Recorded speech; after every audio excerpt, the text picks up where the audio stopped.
It's my great pleasure to be speaking to award-winning Australian television and film producer, Emile Sherman, who seems to have the Midas touch if we look at productions he's produced, including Top of the Lake, Lion and King's Speech, to name a few. And now we're going to be talking about Power of the Dog, which has 12 Oscar nominations and 9 BAFTA nominations. Emile, welcome to Movie Metropolis. Thanks for having me. You must be really gratified at the response that Power of the Dog seems to have had, both critically and commercially. Yeah, it's been incredible. And you're right to point to both the critical and commercial success, because it doesn't always work hand in hand. But, you know, the critical success has been brilliant, and the sort of support at the awards, as well as to get the sort of figures we've got from Netflix. I think there are 45 million households have seen the movie through Netflix. Is now back on in the top 10. I won't say we're surprised, but I guess I was sort of surprised in a sense of just how commercially accessible the film has been. And Jane Campion, of course, has done such a great job in directing it. So tell me, Emile, what was it that attracted you to the story, to the film, to produce it in the first place? Well, I mean, you've pointed to Jane, and really it's that in a nutshell. So we'd worked with Jane over a decade nearly on 2 seasons of Top of the Lake. And, you know, she is just a extraordinary, creative, auteur and visionary storyteller as a writer and director, and it's just a great, interesting person, human being to work with. She's a friend, and it just has been a really distinctive and profound moment in my film career to work with her. We sat down in the middle of 2018 at a cafe in Bondi, and we'd catch up, you know, semi-regularly.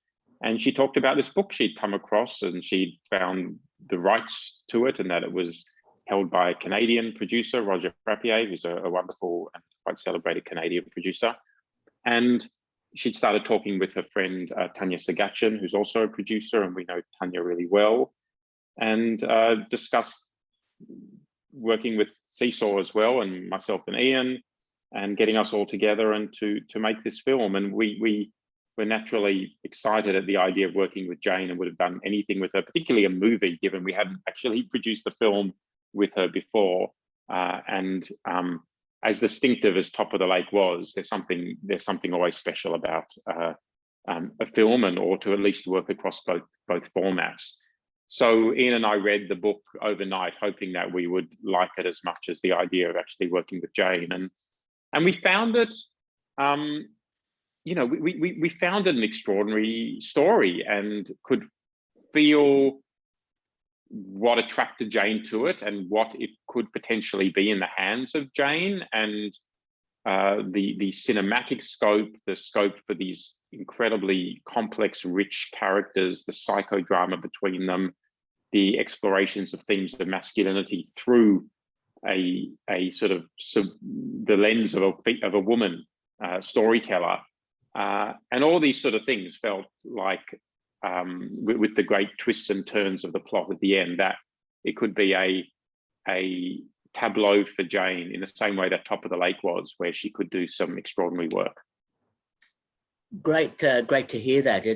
What a great storyline in itself, in terms of getting to the production side of things, and of course such a great cast in the film, like Benedict Cumberbatch, Kirsten Dunst, Jesse Plemons, and Cody Smith-McPhee, who you've worked with previously on Dead Europe and Slow West, for example. Yeah, we've done those 2 productions with Cody, and he always brings something so surprising and magnetic to the roles. And this was always a very complex, interesting role. Peter, who is a slow burn, but ends up playing a really significant part in the movie. And we tested a whole range of actors. But when Jane met Cody, I think it was love at first sight, in the sense that she knew that he could bring something that wasn't even on the page. He could bring up other layers to this character and could take it even further than she maybe even imagined. So it was really clear that he would be that key piece of the puzzle. And you know, it's really a film with 4 characters who play off each other. It starts off as a story of 2 brothers, and then Jesse Plemons' character of George brings a wife into the mix, Kirsten Dunst, and then she brings the child, who Cody plays, Peter, and the relationships between all of them fire off each other in unexpected ways. So we needed an actor who'd be able to stand up to the level of performance that Benedict, Jesse, and Kirsten would bring, and Cody really does that. He certainly does, and hence the multiple Oscar nominations that I know. And BAFTA. It's amazing, isn't it? Amazing. It's so wonderful for a young Australian actor who's really worked so hard over so many years, as Cody has. You know, there are no overnight successes. You know, he really has put in the work to be recognised at the highest level around the world. It's just thrilling for us and for him. But similarly for you, of course, being a producer, and I'm quite intrigued in terms of your role in producing Power of the Dog. What were some of the day-to-day and other aspects of your role in the whole production process? Well, we were really the sort of production house of the film, that we put together the finance. We're obviously working with Jane and with Tanya on casting the lead roles, taking it to the market, and then working out where we're going to shoot it. We looked at Montana itself. We considered Canada. We looked at New Zealand, obviously, and ended up there as being the place that best represented Montana back in the early part of the last century. And then working out how we were going to make this. Libby Sharp, our head of production and co-producer, was very much an essential part of this production on a day-to-day basis from beginning to end. Bringing on the line producer Chloe in New Zealand, who was wonderful, and really overseeing the production of the film on a day-to-day basis in New Zealand. Rebecca Hardman, our head of business and legal affairs, absolutely essential all the way through. We structured this as an Australian-New Zealand co-production, which felt like the best way to be able to bring in some additional money to give Jane the tools she needed to be able to, you know, achieve her vision to make a film that is set in America, to shoot it in New Zealand using really Australian and New Zealand talented crew, and also cast, obviously, with Cody and a number of the other cast members. It's doing what we really try to do at Seesaw, which is to use home territory creative and financial resources and talent to be able to make world-class film and television. And I'm incredibly proud that this entire film was essentially made by New Zealanders and Australians, and it has not just competed on the world stage. It seems to be, you know, doing incredibly well with the 12 nominations. So it just shows what great talented people we have and the depth of talent in our countries. Oh, definitely, that is the case. And I'm glad you mentioned the New Zealand locations. That must have been quite a challenge to find an area of New Zealand that mimics Montana in the 1920s, and to give the film the look of that period, that as if it was set in the US. That must have been quite a challenge. Yeah, absolutely. And it was obviously the key part of it was where we're going to shoot it, because once you make that decision, you know, so much of the production and the design choices are centered around that decision.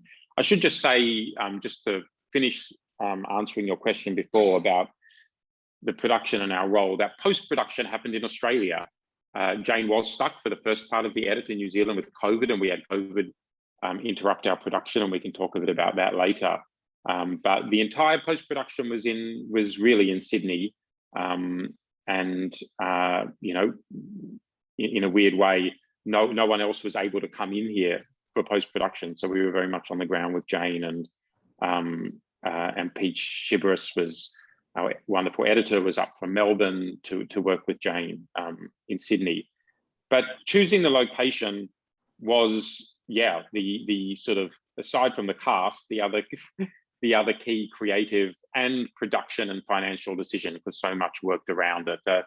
Jane is from New Zealand and knows the area incredibly well. So when she started thinking about Central Otago and a place called Home Hills as the place where the ranch could be based, you know, and did a number of recce's there, it became clear that could, you know, that could fulfill the visual needs of place.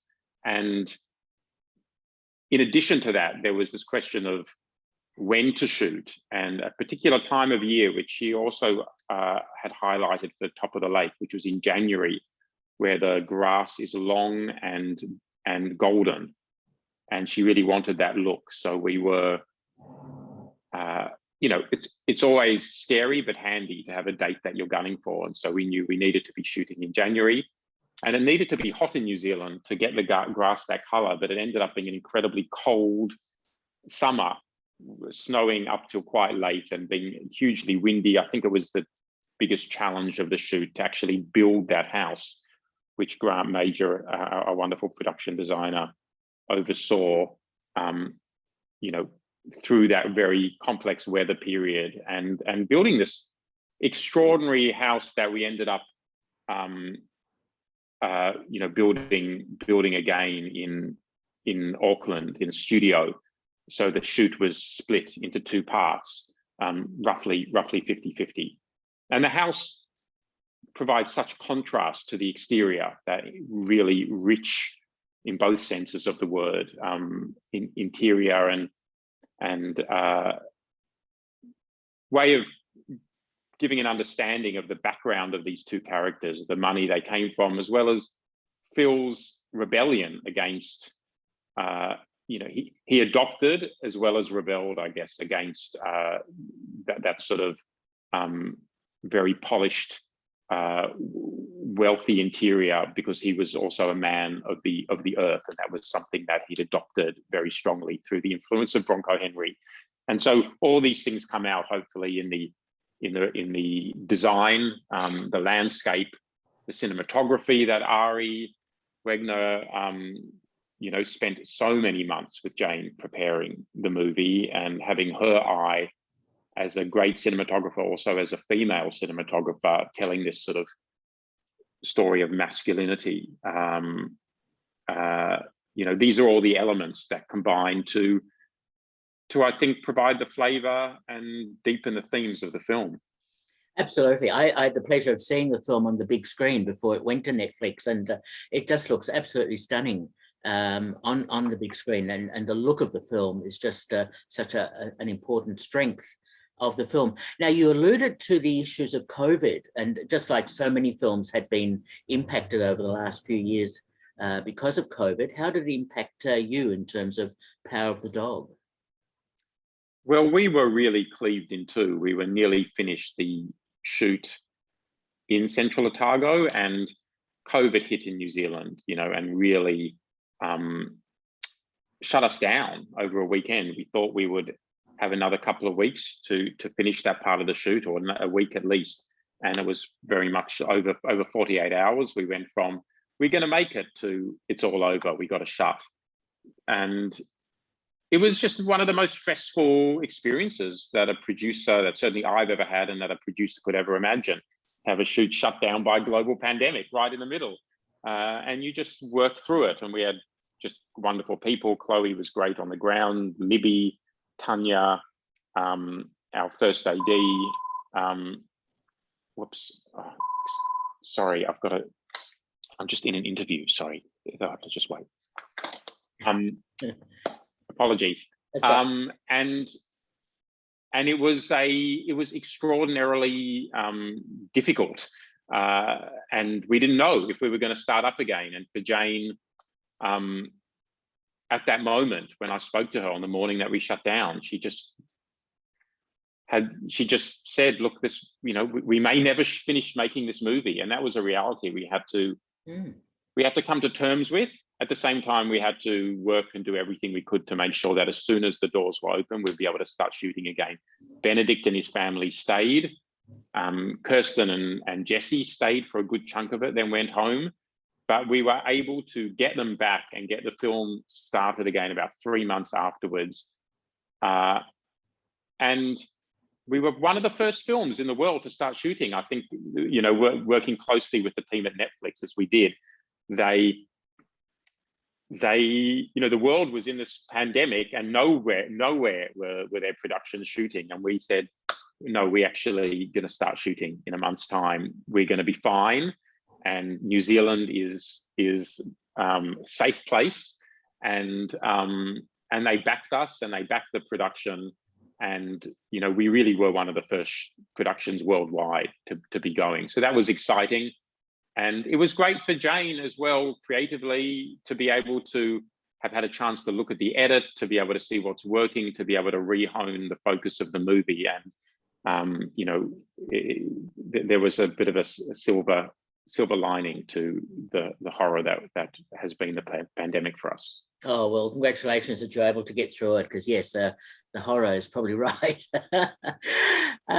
Much has been said about the casting of Benedict Cumberbatch, and I think he works brilliantly in the film, but of course there was some risk perhaps in him being having the central role. Were there any misgivings or at all about casting him? Well, it's obviously just the key decision. I mean, there were a number of wonderful actors, all actually really keen on this role because it's such a brilliant role and opportunity to work with Jane. There were a lot of layers to fill because, in the one hand, he is an American from Montana who is very much of the earth. On the other hand, he is a classic scholar from Yale who adopted later in life the lifestyle and world of the cowboy and learned how to be someone of the earth. And so to have Benedict and his intelligence and that slight outsider lens of someone who's come into this world and adopted it, I think it provided those interesting layers, and you could feel the history to that character through Benedict, as well as the, you know, authenticity that he brings as someone who, you know, he spent time on the land learning the tropes of being a rancher, and Jane creates a very immersive experience for the actors. You don't just walk into a Jane set and have imagined your way into that character, something that he spent a long time working hard to, you know, to inhabit and embody. So, you know, it was the key decision probably after casting, the script. And wow, did he do a brilliant job. We're very grateful to him. Absolutely. I read just very recently that there was some tweaking to the ending of the film. Now, without giving spoilers away, that in itself must have been an interesting conversation about the way that the conclusion appears. Well, I think what happened is we did a test screening, a sort of extended family friends test screening in Sydney during the edit, and had some feedback. By and large, the clues of because the film needs to be able to be enjoyed prospectively as well as retrospectively. And that balance worked very well, actually, but there were still tweaks that needed to be made. We ended up spending some time really ensuring the audience was settled at the beginning and understood where they were and were with us on that journey, and then it allowed us to, particularly at the end, be a little bit more ambiguous and allow people to, you know, fill in the pieces. So finding that balance, what did the audience know, what didn't, what clues did they get, what didn't they? It was a fascinating experience, and it still is, seeing it with audiences and realizing that everyone has a different experience of the film, and in a weird way, it doesn't matter. This is what's been revelatory to me in terms of watching it with audiences, is it doesn't matter who gets what and when they get it, that the film actually works as a work of cinema and as a work of character drama. And people seem to feel fulfilled, even if they didn't get every clue, And even if they got everything, there's a sense of being nourished by the characters and drama of the movie, which is wonderful as a producer to realize that the film sort of can succeed on that level, and that people don't, it doesn't have to work, in the full Agatha Christie way in order for people to feel fulfilled. Absolutely right. I fully agree with you, and I think it works absolutely brilliantly.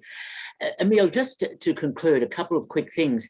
I'm so intrigued as to how you decide what films or television programs you're going to produce. I mean, such a great roll call: Oranges and Sunshine, Shame, Tracks, Mr. Holmes, Macbeth with Justin Kurzel, Mary Magdalene, Widows, and Ammonite, I should mention as well. You really have such a broad range of productions. How do you decide what's going to work for you?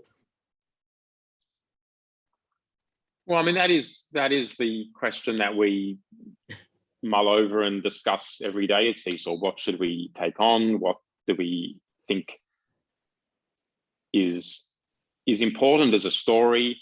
What's going to resonate with audiences? What can we finance and actually will get made? How will we make them? I mean, at the core, I think we want a story to resonate today with audiences. So even if it's a period set film, it's got to have a proposition, something that it's trying to say, hopefully not in a clear-cut 1 + 1 = 2 way, but something that it's proposing as an idea to audiences that feels urgent and relevant to today. And we need to hang on to that. And that helps guide how we develop the scripts. And also we need storytellers, writers, directors who really excite us.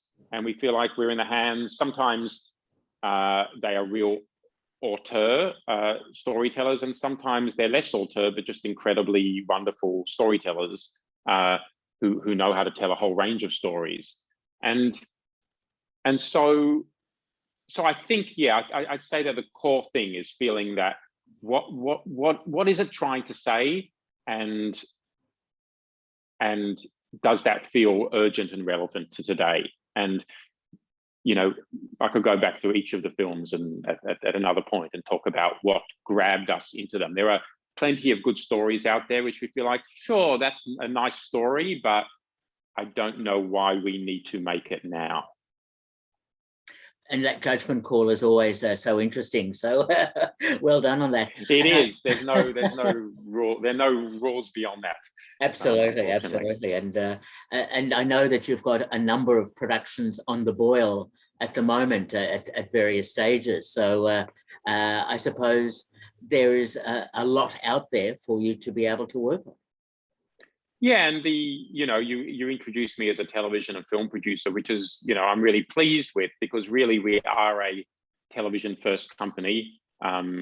We sort of think in terms of features, limited series and returning series, and we are working across all of them because that's where, great stories happen across all those three formats. And television, returning TV is an incredible format for delving into characters and themes and stories that feel, again, urgent and relevant to audiences today. So yeah, that's where a lot of our energy is going.